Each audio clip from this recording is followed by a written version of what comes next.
Buenas noches. Bueno, esta va a ser una segunda sesión del proyecto Prácticas Artísticas en un planeta en emergencia. Em, Espero que hayan podido pues, ver la primera.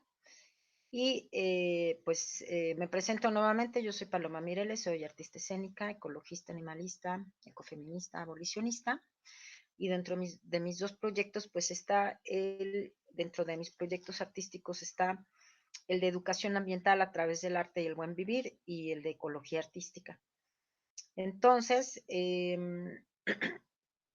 pues apelo a la capacidad del arte como un acto que convoca, conmueve y provoca, buscando transformar la realidad a través del sentimiento artístico para llegar a ti y así puedas tú influenciar a los demás y cambiar tu entorno.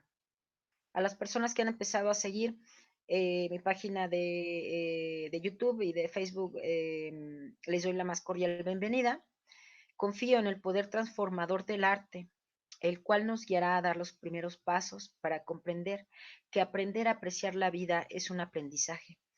Este será el inicio de un viaje transformador en el cual los estaré acompañando y guiando en todo momento para ayudarlos a comprender la emergencia en la que se encuentra nuestro planeta a través del sentimiento, la emoción, la reflexión y la acción. La acción artística revoluciona y cambia entornos, ya que transforma la manera de ver y comprender el mundo. Alcanzar una vida ecológica no es un obstáculo ni una ficción, es un reto. Busco miradas y oídos sensibles que me ayuden a construir una sociedad más justa y respetuosa de todos los seres vivos que habitan este maravilloso planeta, nuestra madre tierra que todo nos da a manos llenas y que sostiene nuestra existencia. Sembrar en ustedes la semilla de la prudencia, el amor y el respeto hacia la vida, ya que solo se protege lo que se ama. Bienvenidos.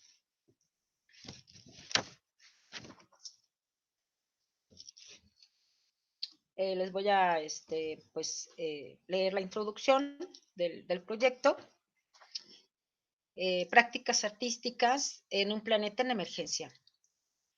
Cuando comenzó el aislamiento social obligatorio, diversos artistas se encontraban curando una extensa exposición en la que artistas argentinos contemporáneos investigan de diversas maneras las transformaciones de las relaciones entre los seres humanos y los seres no humanos, animales, plantas, piedras, microorganismos, pero también cosas, máquinas, sus propios cuerpos. Aunque la fecha de apertura se ha pospuesto, pues siguen trabajando. Y bueno, para compartir su proceso, publican una serie de textos que componen su marco teórico eh, y que no se han traducido al español o publicado hasta ahora.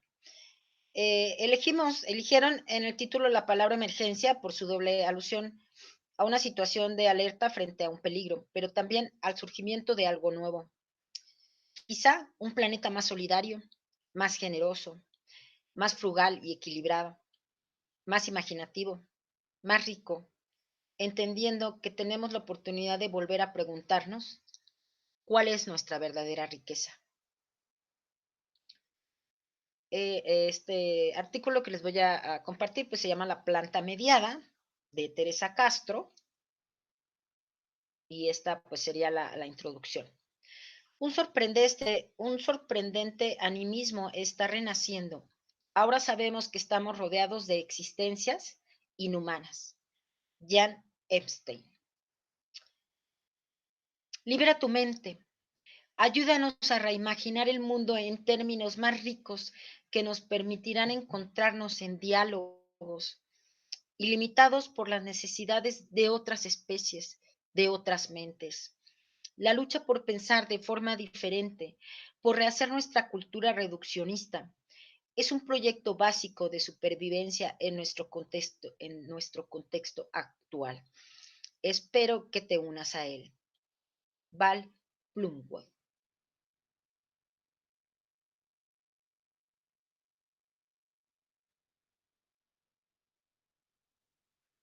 Cuando era niña, me regalaron un libro sobre los bosques. El libro estaba lleno de coloridas ilustraciones. Algunas eran muy intrigantes, partiendo de la de la habitual representación de las siluetas de los árboles y las formas de las hojas con las que por lo demás me deleitaba. Dos imágenes en particular cultivaron mi mirada errante. La primera era una planta de interior que se parecía en todos los aspectos al filodendro que mi madre había arreglado inteligentemente en nuestra sala de estar, parecida a la jungla. Pero en lugar de sentarse en silencio junto a un sillón de terciopelo, el filodendro del libro estaba conectado a una máquina de aspecto extraño por dos voluminosos electrodos. Mientras la máquina garabateaba líneas dentadas en una tira de papel, una mujer que escondía unas tijeras a sus espaldas parecía observar la planta de cerca. Una segunda ilustración mostraba lo que para mis ojos juveniles era la más cruel de las experiencias. Junto a otra planta en una maceta, un hombre arrojó un triste cangrejo de río al agua hirviendo. Un cangrejo de río vivo. Según el autor del libro, esos extraños experimentos demostraron que las plantas podían experimentar miedo y sentir dolor. Muchos años después, alimentada por una pasión de toda la vida, tanto por el cine como por todo lo vegetal, me di cuenta de que la imagen de este filodendro frondoso, conectado a un detector de mentiras, representaba mucho más que la riqueza de lo silvestre, pero increíblemente popular, de la percepción extrasensorial de las plantas. En un momento en que nuestra comprensión de la vida y el mundo vegetal se está transformando de manera consistente y dramática, cuando hemos aprendido que las orquídeas también tienen jet lag, la imagen de esta planta alámbrica suplica tanto por una historia de lo que yo llamo la planta mediada, como por una forma de volver queer la botánica. A medida que los locos años 60, con su follaje, plantas pesadas que caían de las perchas de macramé y de los discos de vinilo para plantas, han retrocedido con seguridad al pasado distante. Hablar de conciencia, pensamiento, advertencia, inteligencia de las plantas, términos no equivalentes pero igualmente estimulantes para los que se dedican al posthumanismo, ya no huele a pseudociencia. La planta sensible, sintiente e inteligente de nuestro tiempo actual es necesariamente una planta mediada post-natural. Una planta impuesta por tecnologías visuales y otras que hacen de su conciencia y sintonía con otras plantas y su entorno sea discernible para el ojo racionalista. Se trata de tecnologías que nos invitan a concebir la planta otra en términos intencionales y abiertamente queers. Tecnologías como el cine, cuyo poder último y paradójico ha sido desde sus inicios la capacidad de reencarnar un mundo desencantado, de mejorar nuestras posibilidades perceptivas y de sugerir formas alternativas contrahegemónicas de pensar el mundo. Que esta decisiva reimagen de la vida vegetal haya tenido lugar más allá de los respetuosos límites de la ciencia seria, en las dudosas turbias aguas de la cultura visual y popular, donde las dimensiones productoras de realidad de las imágenes y la imaginación se desbordan, no debería ser una sorpresa, aunque de forma discontinua, implícita o a veces de manera francamente inusual. Tales imágenes introducen fisuras imaginativas en la normativa narrativa occidental en torno a las identidades humanas y no humanas. Tales plantas mediadas postnaturales son nuestro pariente queer, invitándonos a abandonar las concepciones centenarias de la vida y de lo viviente. A medida que la planta mediada nos empuja hacia adelante en esta urgente lucha por pensar de forma diferente a la que Val Pungwood nos invitó a unirnos, movilizar lo queer significa seguir un camino ligeramente desconocido, en deuda con el ecofeminismo y el ecocriticismo queer. Este camino nos llevará más allá de la categoría analítica de género y las batallas de las políticas de identidad que suelen asociarse en la teoría queer. Sin embargo, estas batallas no se olvidan. Mientras grandes extensiones de selva amazónica siguen ardiendo y mientras los graves incendios forestales siguen causando estragos en Siberia, la naturaleza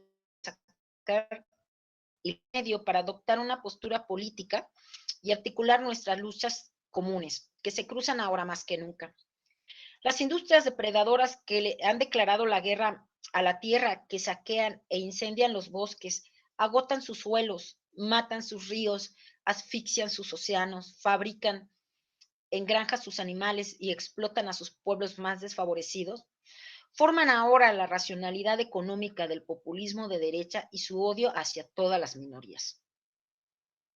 En la actualidad, en ningún lugar esto es más visible que en Brasil, donde el ataque de la agroindustria a la selva va de la mano del brutal asalto a los derechos de los indígenas y los derechos de las personas LGTB, y donde las comunidades pobres y negras del país, con las mujeres en primera línea, se enfrentan a amenazas sin precedentes. Pero el capitalismo extractivista se cobra un impuesto en todas partes y el colapso ambiental llegó para sobrevivir y resistir significa ajustarse, dejar atrás las posturas reduccionistas y desprenderse de nuestro monológico y colonizador control sobre la naturaleza. Los bosques no son reservas de recursos naturales, incluso si son explotados de forma sostenible, ni son los pulmones de la tierra. Los bosques son formadores de vida y formas de vida de los que debemos aprender y con los que debemos forjar alianzas. Necesitamos rebelarnos contra las concepciones dualistas profundamente arraigadas que nos han separado radicalmente de la naturaleza y de otras otredades más que humanas. En última instancia, necesitamos rebelarnos contra nosotros mismos. Tal vez la planta mediadora, sentiente e inteligente pueda ayudarnos a hacernos pasar por humanos, ya que nosotros, como declaró Plumwood, o seguimos adelante con un modo diferente de humanidad o no lo hacemos en absoluto. Deshacer lentamente el antropocentrismo, ver las plantas moverse y ponerlas a dormir. Desde al menos los años 80, el giro animal impulsado por el movimiento por los derechos de los animales ha puesto sistemáticamente la cuestión de la diferencia, la agencia, la conciencia y la subjetividad de los animales en las agendas de las humanidades y las ciencias sociales. Ahora, un giro vegetal parece estar barriendo diferentes campos de conocimiento y creación. A medida que la especie humana camina dormida hacia una fiebre del efecto invernadero de su propia creación, las plantas y sus formas de vida singulares relegadas durante mucho tiempo a los márgenes del pensamiento conceptual sobre la vida misma, finalmente sobresalen del entorno frondoso y decorativo en el que habían estado de fondo para poder actuar mejor. Los libros sobre la vida oculta de los árboles se convierten en bestsellers mundiales y los países pioneros se oponen a la tendencia general de la deforestación, otorgando personería jurídica a los bosques. A medida que los botánicos y los genetistas pierden el control exclusivo de los rompecabezas de la vida vegetal, los filósofos nos invitan a pensar sobre y con las plantas, reivindicando un enfoque no instrumental de la vida vegetal y tomando el modo de ser de las plantas, relacional y no jerárquico, como un modelo ético y político. Mientras tanto, los artistas sueñan con híbridos de sangre clorofílica y claveles de biohack genéticamente modificados. La antropología se descentra abriéndose a las alegrías del pensamiento silvestre y a la búsqueda de hongos raros. Por el lado de la biología, si la idea de una neurobiología de las plantas sigue sorprendiendo, las plantas no tienen cerebro ni neuronas, la noción de que las plantas son seres complejos, sensibles y conscientes, capaces de comunicarse y de sentir por otros, se ha ido imponiendo gradualmente por sobre la visión de las plantas como formas de vida menos complejas, en particular cuando se las compara con los animales superiores. Si la mayoría de los científicos siguen refutando la noción de inteligencia vegetal, la biología contemporánea parece haberse abierto a la idea de que las plantas y más en general la naturaleza evidencian al menos una capacidad de conocer que el antropólogo Jeremy Narby equipara con la noción japonesa de shisei, un conocimiento, una capacidad de reconocimiento. En cierto modo, los enfoques extremadamente diferentes que he esbozado crudamente se hacen eco, sin que sea necesario que los representen, de una tarea mucho más grande y urgente, la de dar un paso al costado del pensamiento moderno y desafiar la exclusividad tanto del saber como del sentir como atributos humanos. Lo reconozcan o no sus colaboradores e incluso lo deseen, los debates actuales sobre la vida vegetal rozan lo que el antropólogo brasileño Eduardo Viveiros de Castro ha llamado la descolonización del pensamiento. Sobre el menoscabo y uno tiene la esperanza, elemental vuelco, de los viejos esquemas conceptuales y metafísicos, naturaleza y cultura, humano y no humano, sujeto y objeto, etcétera. Escribiendo sobre el pensamiento amazónico, cuya relación con las plantas y el mundo viviente es radicalmente diferente de la nuestra. Viveiros de Castro dejen claro que descolonizar significa aquí un esfuerzo permanente por desafiar y desestabilizar las relaciones jerárquicas entre nuestro pensamiento y los pensamientos de los demás.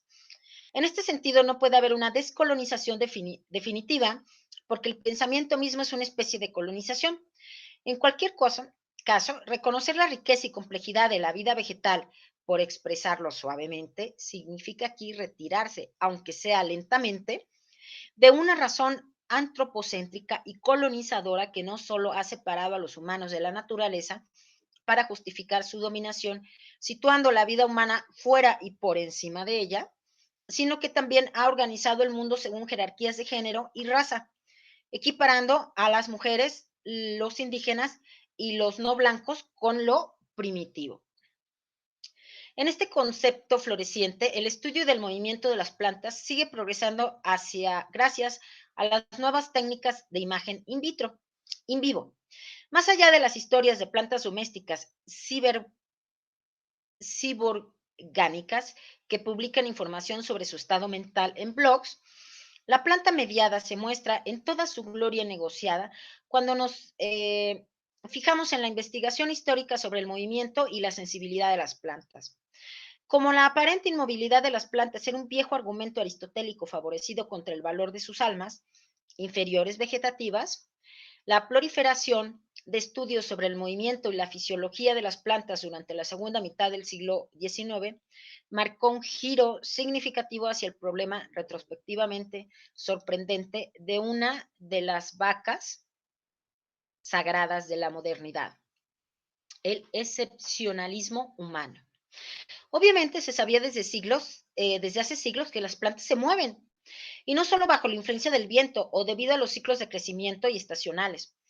Los espectaculares ejemplos de la mimosa pudica, también conocida como la planta sensible o no me toques, cuyas hojas se pliegan rápidamente hacia adentro ante el menor choque y que parece recordar y organizar las respuestas de comportamiento aprendido, o de la legendaria Diona, Dionaea muscipula, la misteriosa y animalista Venus atrapamoscas, cuyo apetito carnívoro desafiaba la taxonomía de Carl Linneo, lo demostraron bien. De hecho, tales plantas atormentaban la imaginación botánica de la época. A pesar de ello, la gran amplitud de los movimientos de las plantas seguía siendo en gran medida desconocida. Entonces, así como sus vínculos con una multitud de estímulos externos, luz, temperatura, gravedad, eh, presión térmica.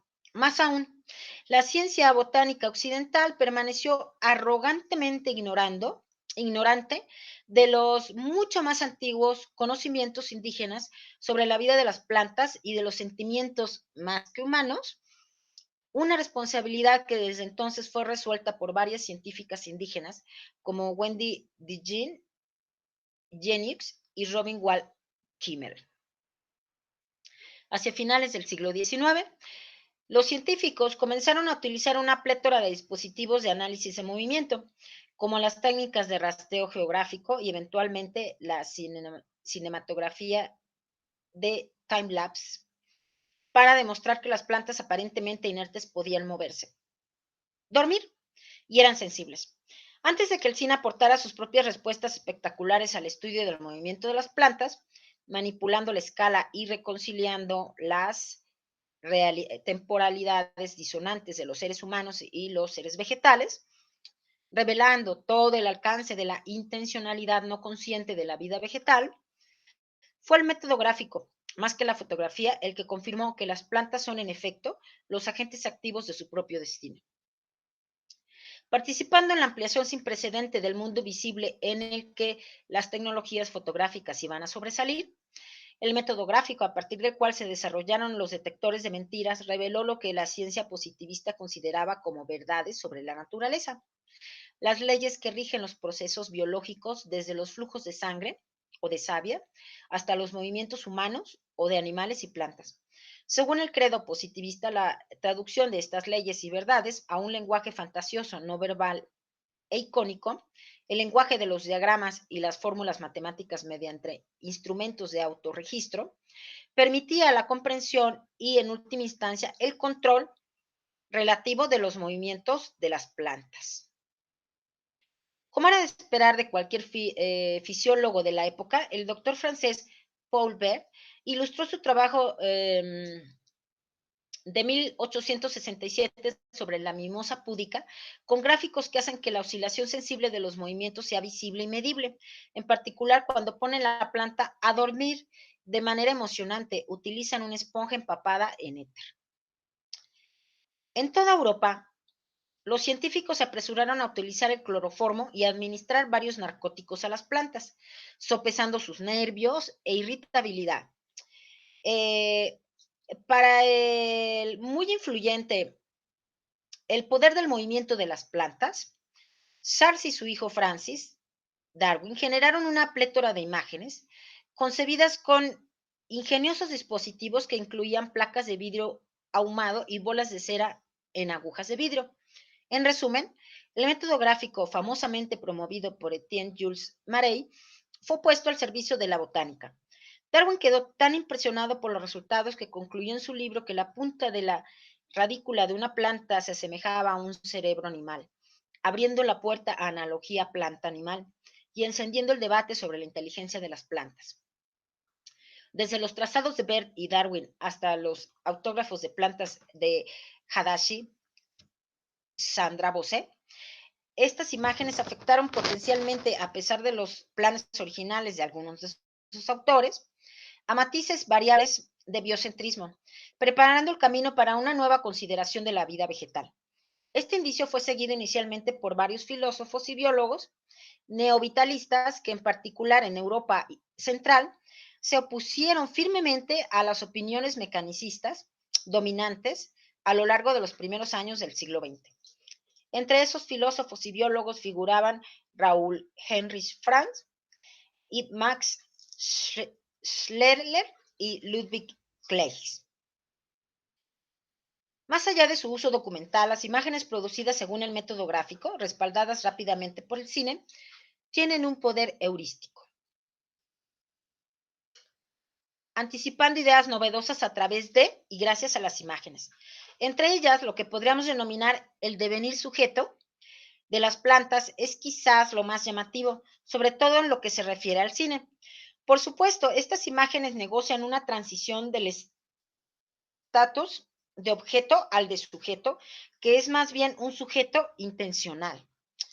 Una vez más, esto es particularmente evidente cuando se trata de cine, ya que el cine proporciona un marco sorprendentemente generoso para lo otro, no humano. El cine es capaz de derribar el dualismo básico sujeto-objeto, reorganizando las fronteras de lo vivo, extendiendo la intencionalidad a una multitud de sujetos no humanos, sintiendo otra sintiencia y exponiendo y sugiriendo diferentes modos de estar vivo. Esto es tanto más sorprendente si se considera que las imágenes en movimiento se presentaron como las célebres campeonas de la objetividad mecánica, el último medio de capturar y poseer el mundo. Pero como los críticos y teóricos del cine señalaron muy pronto, el cine parecía ser el apóstol principal del animismo. En efecto, es como si las imágenes cinematográficas despertaran otras formas de ver. En lugar de desencantar al mundo, el cine lo reencantaba al atribuir interioridades a los animales, plantas, objetos, fenómenos climáticos, máquinas. Además, y este fue otro topos de la teoría y la crítica cinematográfica entre los años 1910 y 1950, El cine invita al espectador, sujeto moderno por excelencia, a conectarse con otras formas de pensar. En otras palabras, el cine puede ser hijo de la modernidad científica y tecnológica, pero nos recuerda que nunca hemos sido totalmente modernos. Entre los campeones del animismo cinematográfico, el cineasta francés Jean Epstein propone algunas de las conclusiones más interesantes. Como escribió en 1935 con respecto a la cinematografía de time-lapse, la cámara lenta y la rápida revelan un mundo donde los reinos de la naturaleza no conocen fronteras. Todo vive, y añade, un sorprendente animismo está renaciendo. Sabemos ahora, porque lo hemos visto, que estamos rodeados de existencias inhumanas.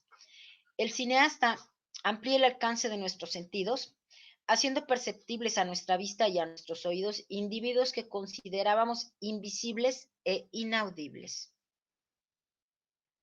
Evocando un documental sobre la vida y la muerte de una planta, una imagen que condensa un año de crecimiento y marchitamiento en unos pocos minutos, señala subjetivamente que esta película nos realiza el viaje más extraordinario, la escapatoria más difícil que el humano ha intentado hasta ahora, una escapatoria de nuestro propio humanocentrismo. Lo que está en juego en esta escapatoria evoca el llamado de Plumwood a distanciarlos de los centrismos autocerrantes propios del cartesianismo, mientras avanzamos en un modo diferente de humanidad o no lo hacemos en absoluto. Obviamente, Einstein no tenía en mente la crisis ecológica de la razón cuando escribió esto. Insinúa de manera consciente la capacidad del cine para sugerir un marco alternativo al antropocentrismo, en particular cuando se trata de la planta mediadora.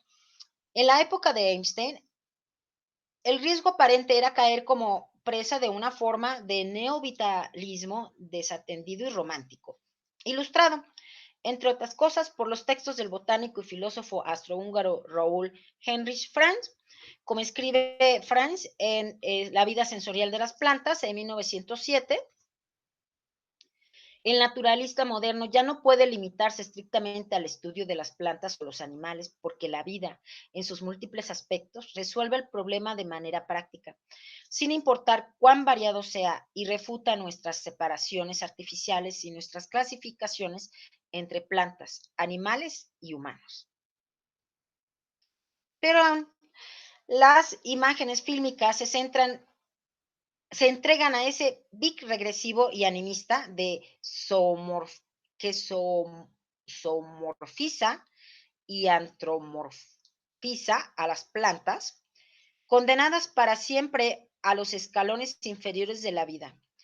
Por su sugerencia, por su dominio sobre los espectadores primitivos e infantiles frente a la pantalla de cine, como muchos autores creían a principios del siglo XX, eran mucho más peligrosas que los sobrios gráficos y tablas del método gráfico, como escribió la escritora francesa Colette en 1924, haciendo evidentes los peligrosos poderes empáticos y emocionales del cine.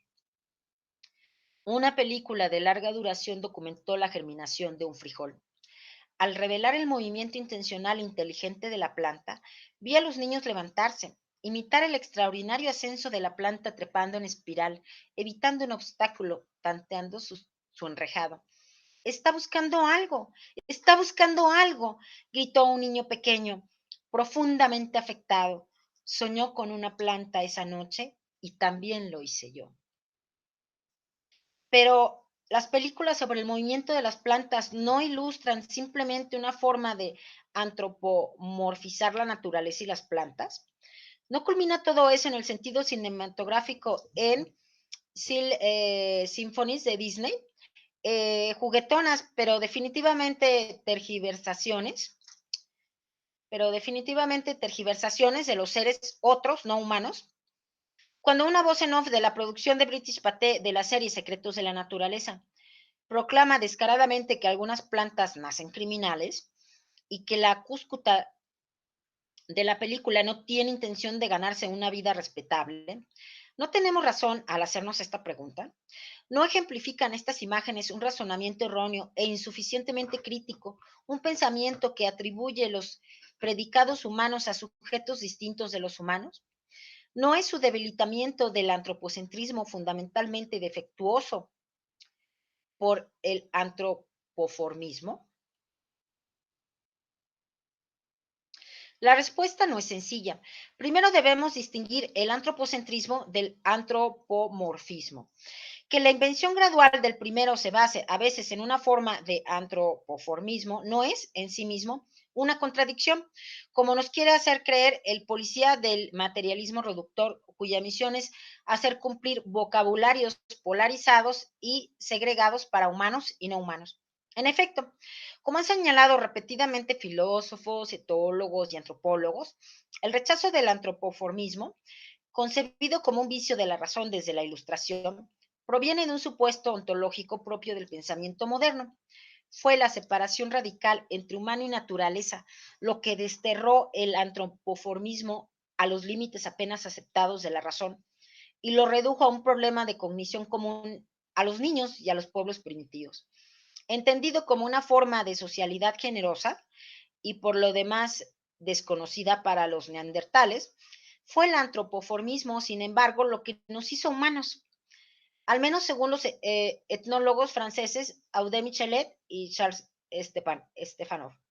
En nuestro contexto actual, debemos desconfiar de todas las formas de antropocentrismo, ya que en nuestro contexto occidental parecen promover la lejanía humana del mundo viviente, manteniendo a un antropos distante y escapista de su desmoronada torre de marfil. Pero a medida que respaldamos actitudes más cuidadosas, comunicativas y atentas hacia la Tierra y nuestros homólogos no humanos, tal vez un antropoformismo crítico y creativo no solo sea posible, sino deseable como un paso necesario. En contraposición a un antropoformismo condescendiente y negador de las diferencias, ese antropomorfismo creativo puede ser una forma de aprender la diversidad y la alteridad de la vida y de lo viviente, y un medio para devenir de otro modo humano. En muchos sentidos, deshacer el antropocentrismo es descolonizar el pensamiento, aunque de nuevo, como nos recuerda Viveiros de Castro, no podemos cumplir totalmente esta misión.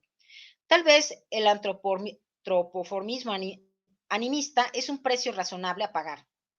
La gente tiende a pensar que el animismo es una fantasía narcisista, antropomórfica y antropocéntrica de gentes primitivas, niños y locos, dice Viveiros de Castro, cuando en realidad el animismo es exactamente lo contrario. Si dices que todo es humano, entonces también debes decir que los humanos no son especiales porque todo es como nosotros. Resulta que las películas, aunque no El Estrangulador, Las flores y los árboles de Disney o incluso La cosa del pantano, una planta que se cree humana, son a veces el lugar donde puede desplegarse este antropoformismo crítico, concebido como una invitación dirigida por las imágenes a sus espectadores humanos. Como la antropóloga Natasha Myers observó justamente, debemos reconsiderar el animismo, entre otras cosas, una característica esencial del cine y el antropoformismo, dado que los mismos tabús en su contra se basan en imaginaciones coloniales de la naturaleza y la cultura. Y esta desaprobación de la sintiencia no humana está íntimamente ligada a los proyectos coloniales que han tomado forma bajo el disfraz de ciencias ecológicas. En otras palabras, libera tu mente. La vida fílmica de las plantas. En 1966, un experto en polígrafos que trabajaba para la CIA conectó una de sus máquinas a la hoja de una dracena, como escribe Michael Pollan, para su estupefacción, Cleb Buster descubrió que simplemente imaginando que la planta se prendía a fuego podía hacer que despertara la aguja de un polígrafo, registrando una oleada de actividad eléctrica que sugería que la planta sentía estrés. En los años subsiguientes, Baxter y sus colaboradores multiplicaron los experimentos conectando decenas de plantas y vegetales a detectores de mentiras y concluyeron que la lechuga, las cebollas y una multitud de plantas domésticas discretas podían percibir y responder a los pensamientos y emociones humanas. En 1979, cuando un botánico y fisiólogo intentaron explicar minuciosamente en las páginas de American científicos americanos que los experimentos de Baxter eran cualquier cosa menos ciencia seria, el daño ya estaba hecho. La tesis sobre la percepción extrasensorial de las plantas y sus asombrosas capacidades emocionales se había extendido rápidamente por todo el mundo. En 1973, el bestseller de Peter Tomskin y Christopher Beard, La vida secreta de las plantas, incorporó los hallazgos de Baxter y redescubrió una serie de campeones olvidados de la inteligencia vegetal, como a la bióloga y polimatea bengalí Hadashish Chandra Bose y al agrónomo experimentador y ambientalista pionero afroamericano George Washington Carver, dejando una considerable huella en la cultura popular y visual. La vida secreta de las plantas, junto con el sonido de la música y las plantas, 1973 de Dorothy Retallack, hizo que fuera normal tocar música clásica para las plantas de interior e inspiró varios discos, películas y escritos, incluyendo mi libro de la infancia sobre los bosques. Aprovechando el éxito mundial del volumen, Paramount lo adaptó para la pantalla en 1978, dirigido por Wallum Grimm, La vida secreta de las plantas. Incluye una banda sonora original de nada menos que de Stevie Wonder.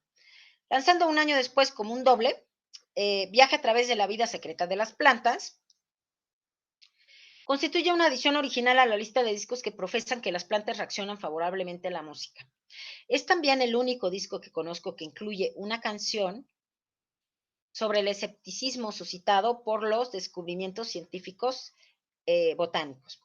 En cuanto al cine, las alusiones a Tomskin y al bestseller de Beer aparecen aquí y allá, como en La invasión de los arrebatadores de cuerpos, 1979, de Philip Kaufman, donde no solo los invasores del espacio se parecen a vainas vegetales sin emociones, sino que las plantas son tocadas con música clásica en un salón de baño de barro por un cuidador de atento. Ese mismo año, un thriller dirigido por Jonathan Sarno, eh, reestrenado recientemente con el título de Las plantas están vigilando, va un paso más allá y cuenta la historia de una mujer que intenta comunicarse telepáticamente con una planta para averiguar quién asesinó a su hermana, amante de las plantas. Mientras la vida secreta de las plantas hace un esperado regreso, hoy en día, dos cosas vierten a la mente con respecto a la locura de las plantas que golpeó a la década de 1970. En primer lugar, el contexto histórico en el que estas tesis circularon y se extendieron fue significativo. Entre otras cosas, incluyó el surgimiento del pensamiento del New Age o Nueva Era, que tenía sus raíces en la contracultura americana de los años 60 y que se originó en los años 70, cada vez más hacia una forma de ecología mística. En segundo lugar, cuando la vida secreta de las plantas salió a la luz, la histeria de la Guerra Fría aún no había terminado. Por supuesto, y esto también debe tenerse en cuenta al considerar una serie de películas de ciencia ficción de los años 50 y 70 en las que las plantas asumen formas extrañas, resultando la mayoría de las veces carnívoras y que se complacen en engullir la carne de las mujeres. El conflicto ideológico que ponía a los Estados Unidos y la URSS y con ello al resto del mundo también tuvo lugar en los laboratorios de investigación. Los equipos científicos se dedicaron al estudio de fenómenos extraños que iban, en el caso de la fitología, desde la viabilidad de cultivar plantas sin luz solar hasta la posibilidad de comunicación biológica entre humanos, animales, plantas, para dirigir cibernéticamente todos los procesos fisiológicos de las plantas. Las tesis de Baxter fueron tomadas en serio al otro lado de la cortina de hierro. Como Tompkins y Beer recuerdan en su libro, los soviéticos tenían una tradición de investigación bien establecida en relación con la comunicación de las plantas, como lo evidencia dos documentales soviéticos que promueven los avances de la ciencia comunista, La voz de las plantas de 1968 y Sienten las plantas 1970. De hecho, las imágenes desempeñaron un papel esencial y versátil en la incorporación de la hipótesis de la sensibilidad de las plantas. Incluso las imágenes producidas por el polígrafo de Baxter tienen un poder heurístico. Como podemos ver en La vida secreta de las plantas o en Sienten las plantas, interdependientemente de la cientificidad, las líneas de garabatos metódicamente inscritas por diminutas agujas en tiras de papel de rotafolio abren horizontes. teórico sobre el potencial de agencia, atención, conciencia, inteligencia, intencionalidad, sintiencia o pensamiento de las plantas. Más aún, la sensibilidad e inteligencia de las plantas están ahora explícitamente asociadas a la mediación de las máquinas. De nuevo, la planta sintiente es una planta mediada por los polígrafos y sus cables de electrodos, una planta mediada por la fotografía de Kirlian, o el aura, la colección de técnicas fotográficas que inspiraron el thriller de Sarno, una planta mediada por el aparato que el señor Hashimoto concibió para que se pudiera oír la voz de un cactus al que su esposa, la señora Hashimoto, había enseñado el alfabeto japonés. Una planta mediada una y otra vez por la cinematografía a intervalos regulares que expone, según la voz en off de la adaptación cinematográfica de La vida secreta de las plantas, el dolor y la alegría expresados por y el movimiento de las plantas. De hecho, la planta sintiente de los años 60 sigue siendo una planta que se puede ver mover. A principios del siglo XX, los críticos y cineastas se maravillaron ante películas científicas y otras que eran capaces de exponer, en virtud de los recursos expresivos del cine, las filmaciones del time-lapse, los acercamientos, el montaje, etcétera, etcétera, la vida secreta de las plantas. Tiernos brotes perforaban el suelo en segundos, los tallos estallaban febrilmente hacia la luz y las flores florecían en un abrir y cerrar de ojos. La enredadera bailaba, la pasiflora se movía y la medeol virginiana giraba. En otras palabras, las plantas se habían animado, uniéndose al ejército de existencias inhumanas que Einstein reconocía en la pantalla. Estas películas, desde El alma de las plantas, cineasta desconocido de 1921, hasta El movimiento de las plantas, Jean Comandón de 1929, parecía resucitar lo que los herbolarios botánicos secaban y aplanaban entre sus amarillentas hojas de papel. Escaparon al paradigma taxidérmico que caracterizó a las películas etnográficas y la vida silvestre de principios del siglo XX, en su impulso conservacionista asesino. Tanto en Francia como en Alemania, el espectáculo maravilloso de estas películas aparecía como una revelación, confinando las capacidades heurísticas de las imágenes, confirmando las capacidades heurísticas de las imágenes fílmicas.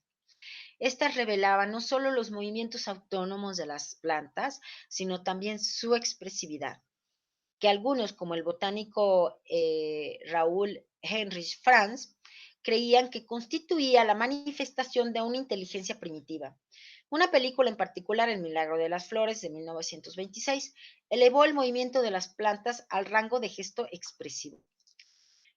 Rodada en Alemania por Max Reichmann, este singular largometraje fue patrocinado por la corporación química Bayer con el fin de promover los fertilizantes de nitrato que utilizaron los mismos compuestos de nitrógeno que se utilizaron masivamente durante la Primera Guerra Mundial para producir bombas que convirtieron el desierto de Atacama de Chile en un desolado campo de batalla. Y que ahora, con un método de ejecución autorizado en 3 estados de Estados Unidos. Y que ahora son un método de ejecución autorizado en 3 estados de Estados Unidos.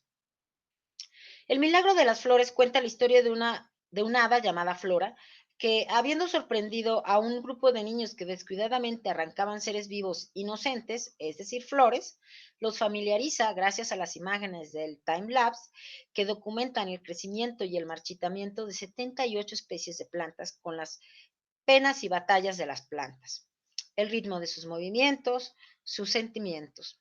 La originalidad de la película radica en las imágenes que Reichmann intercala con las secuencias de time-lapse, escenas de danza expresionista donde los bailarines humanos interpretan e imitan los gestos de las plantas. Los intérpretes en cuestión pertenecen al Ballet Estatal de Berlín, dirigidos por el coreógrafo Max Terpin, ilustran los principios rectores de Ausdruckstanz, o sea, la danza teatro, el movimiento de danza expresionista que se desarrolló en Alemania a partir de 1910. Como recuerda Matthew Wohlgraf, La película causó una fuerte impresión en Alemania, conmoviendo tanto a los críticos de cine como a los filósofos, entre ellos Theodor Lessing y Max Schletter. Este último observa en una carta personal que había visto las flores respirar, que había visto a las flores respirar, florecer y morir. La idea de que las plantas no tenían alma desapareció por completo. Quizá el milagro de las flores es aún otro ejemplo del desvergonzado pero inventivo antropoformismo del cine.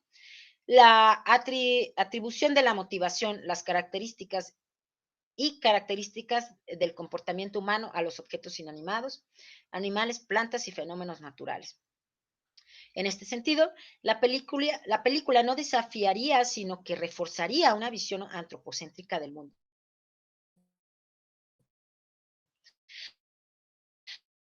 por la que toda forma de vida está modelada en los dioses, como la mayoría de las películas sobre plantas de su época es presa de analogías antropomórficas, también introduce algunos cambios interesantes. Esto es más evidente cuando Flora, después de explicarle a los niños que no se dan cuenta de las penas y luchas de las flores porque el ritmo de su movimiento opera bajo una medida de tiempo diferente, y sin embargo, como vos, florecen y se desvanecen. Agarra la muñeca de una niña para tomarle el pulso. La película corta en imágenes microcinematográficas de la sangre humana que vuelven al cuerpo humano sorprendentemente extraño. Como explica un intertítulo, un pulso equivalente a un segundo humano. Poco después, un reloj mecánico comienza a correr, perturbando los ritmos humanos y comprimiendo 4 años de crecimiento en una hora de tiempo de pantalla. En otras palabras, la maravilla tecnológica del time-lapse logra el milagro de relativizar los ritmos de la vida humana. Al hacer visibles otros ritmos de vida, la película, por mediación de un sujeto otro que humano o máquina, la cámara, permite potencialmente al espectador humano recalibrar su perspectiva antropocéntrica y abrirse a subjetividades distintas de la humana, como la de la cámara o la de las plantas. Volviendo Kerr, la botánica. La planta mediada, sintiente e inteligente, nos invita potencialmente a pensar de diferentes maneras en la naturaleza, las plantas, la tecnología y en nosotros mismos como humanos. A medida que las plantas, en particular, se revelan como seres agentivados e intencionales, la planta mediada nos invita potencialmente a desarrollar actitudes más cuidadosas, atentas y comunicativas hacia lo vegetal. De esta manera, la planta mediana puede empujarnos hacia adelante en la urgente lucha por pensar de manera diferente a la que Plumwood nos convocó a unirnos. Tal vez la planta mediada, sintiente e inteligente pueda ayudarnos a volver care a la naturaleza, a volver care la botánica, a volvernos care nosotros mismos como humanos, mientras avanzamos en un modo diferente de humanidad. Pero ¿por qué volvernos care? ¿Por qué no simplemente volverla descolonizada? Porque Locker nunca ha sido solo humano, porque Locker puede ser una forma de reimaginar lo que significa ser humano en la era de la catástrofe ecológica provocada por los humanos, ya que nos alejamos de las identidades dualistas y de un modo opresivo de ser humanos. Porque Care es un medio para empujar las fronteras de nuestro pensamiento sobre nosotros mismos en relación con todas las otredades significativas que comparten el mundo con nosotros. Porque lo Care es sobre identidad e inclusión. De manera muy parecida a la teoría feminista, cuya tradición hermenéutica va mucho más allá de la categoría de género, la teoría Kerr puede desplazarse y se ha desplazado, como demuestra el ecocriticismo Kerr, a los terrenos en los que lo humano y lo otro que humano se encuentran y se experimentan mutuamente. Comprometerse con la teoría Kerr en este contexto significa uno poner un acento en los problemas de la formación y de la negociación de fronteras relativas a lo humano como norma. Perseguida por las nociones reguladoras de natural y no natural, la teoría Kerr ha luchado constantemente con la dimensión culturalmente construida de lo que entendemos por natural y naturaleza. La teoría Kerr puede ayudarnos a repensar radicalmente las identidades, quiénes y qué somos en quiénes y qué podemos devenir. Descentrar el género no significa ignorarlo, tal como lo imagina nuestra ontología naturalista. La naturaleza es sobre el género. La ciencia botánica en particular nos proporciona un excelente ejemplo de la abrumadora fuerza del pensamiento binario, ya que la sexualidad de las plantas se convirtió a partir del siglo XVIII en un campo de batalla sobre el género de la naturaleza, el conocimiento y el orden social. Como recuerda acertadamente el artista Pedro Nieves Márquez en Linneo y la semilla exterminadora, una película ensayo del 2017 que conecta la botánica moderna con los transgénicos contemporáneos, el botánico sueco Carl Linneo hizo del género y el sexo los principios fundamentales de la naturaleza. Habiendo establecido la masculinidad y la feminidad como base de la clasificación de las plantas, Linneo no solo convirtió la sexualización de la naturaleza en la base de su sistema Naturae de 1935, con lo que influyó la reproducción vegetal y humana, con lo que confluyó la reproducción vegetal y humana, sino que le impuso género a la naturaleza, metamorfoseando las plantas en homúnculos verdes atrapados dentro de una estructura altamente patriarcal. Utilizando el número de estambres masculino y pistilos femeninos de una planta para determinar la clase y el orden a los que pertenecía, Linneo pasó a categorizar el reino vegetal según los matrimonios públicos o clandestinos de sus súbditos, es decir, la disposición visible o menos visible de los órganos sexuales en la flor. Sus descripciones imaginativas están llenas de lo que muchos calificarían como metáforas licenciosas y obscenas, matrimonios que implican a veces más de 20 maridos, estambres masculinos que comparten la misma cama o casa, los pistilos femeninos atrapados en tales arreglos retorcidos que describen como meretrices o concubinas. La transgresión se mantenía dentro de estrechos límites heteronormativos. La autofecundación hermafrodita de las plantas se concebía como otra forma de conyugalidad heterosexual. Más allá de imponer género, para la botánica Kerr, se trata de reconocer que la naturaleza de las plantas es la naturaleza Kerr. Una naturaleza extraña hecha de cuerpos peculiares y dobles. Un cuerpo aéreo que crece hacia arriba y alcanza la luz, y un cuerpo subterráneo que empuja a través del suelo y retrocede en la oscuridad. Una naturaleza basada en estilos de vida autótrofos. A diferencia de los hongos, los animales o los humanos, las plantas no se alimentan normalmente de otros. Producen su propio alimento, atrapando la energía de la luz solar, procesando el dióxido de carbono y el agua. Incluso las plantas carnívoras pueden vivir y crecer sin digerir los insectos. Las plantas no solo están mediadas, son los grandes mediadores de nuestro mundo, transformando la energía solar en materia viva, produciendo una atmósfera rica en oxígeno. Incluso cuando están enraizadas en suelos contaminados, crecen en entornos perturbados por el humano, o cuando son modificadas genéticamente, las plantas hacen posible nuestro mundo. Como diría el filósofo Emmanuel Kocha, las plantas son nuestros guardianes jardineros. Más allá de la imposición de género, el hecho de que nos hagamos pasar por humanos es un paso para convertirnos en otros. No para convertirnos en plantas, sino para devenir humanos otros, ya que la planta mediada postnatural es una planta otra. Y bueno, con esto termina este texto de Teresa Castro. Eh, pues no sé qué les haya parecido. La verdad, pues un texto también muy interesante.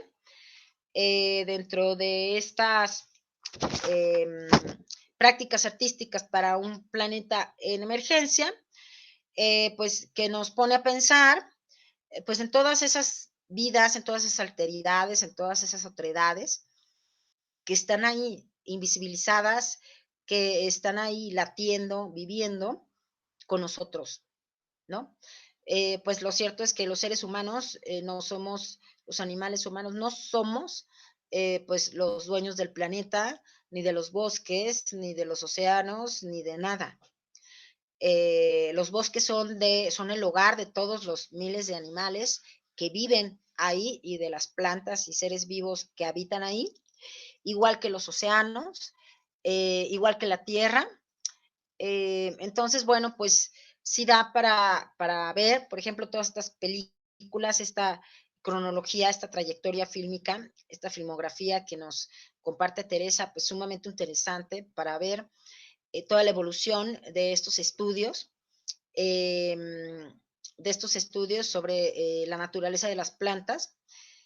Y pues lo cierto es que pues no debemos de seguir pensando que los únicos que sienten y piensan y que pues son el centro del universo, pues somos los seres humanos, ¿no? O sea, esa visión antropocentrista ya la debemos de erradicar porque es precisamente la que nos ha llevado a la crisis ecosocial, civilizatoria y ecológica pues, que estamos viviendo.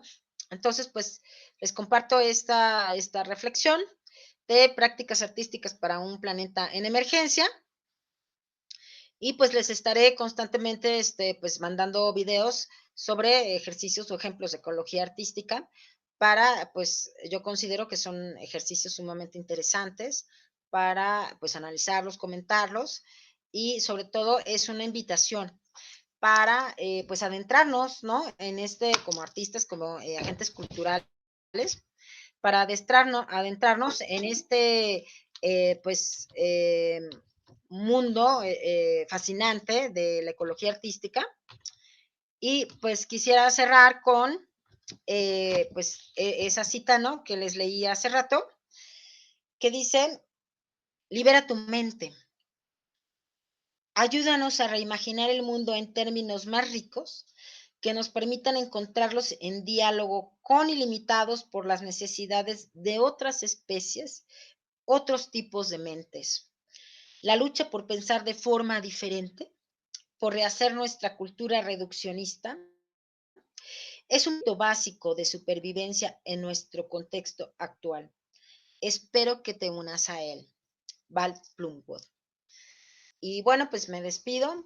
Buenas noches. Les recuerdo mi canal de YouTube y también de Facebook es Educación Ambiental a través del arte y el buen vivir.